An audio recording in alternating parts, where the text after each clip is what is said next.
Porsche came out with the Cayman R back in the day, I understand what they were trying to do. They were trying to build a performance version, a track version of the car, a lighter weight version of the Cayman S, really appealing to that track enthusiast and making them happy.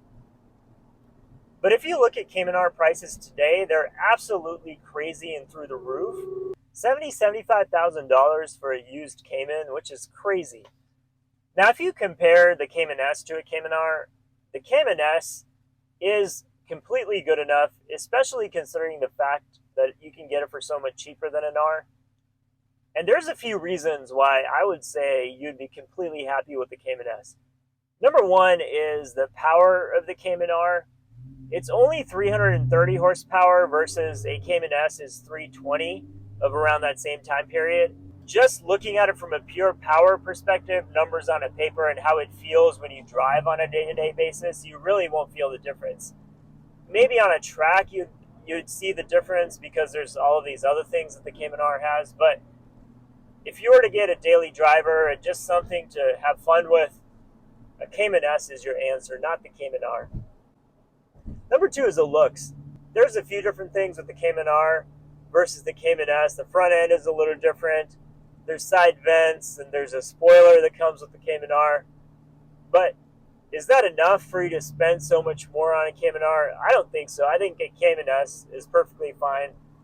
And for the average person or even a Porsche fan, I don't think you would see that much of a difference between the R and an S. Number three is the driving feel. The Cayman S feels just as good as an R. You have the same seating position. The car is wrapped around you. It really is a driver's car. It has a go-kart-like feel. And driving the car, you'd feel the same as you would with a Cayman R. You get all of the same thrills. Unless you're on a track, you won't really feel a difference in how it drives and handles. You get the same tight steering and sharp handling. And trust me, you'll enjoy driving a Cayman S. Number four is the ride. The ride is harsher for a Cayman R. It's lower to the ground. It's stiffer. And so a Cayman S would feel better, would ride better, be more comfortable, especially if you use it as a daily driver. So it's a no-brainer that if you think about ride quality and just livability, the Cayman S would be the better choice. And lastly, the cost of a Cayman R is so much more. In the $30,000 to $35,000 range, there's so many options with the Cayman S. You can find plenty of amazing used car examples at a decent budget where you don't have to break the bank to buy a Cayman. A Cayman R, on the other hand, $70,000, $75,000, even more. It's rare, so there's a lot of demand for it, and the group of enthusiasts trying to buy a Cayman R is high versus the supply.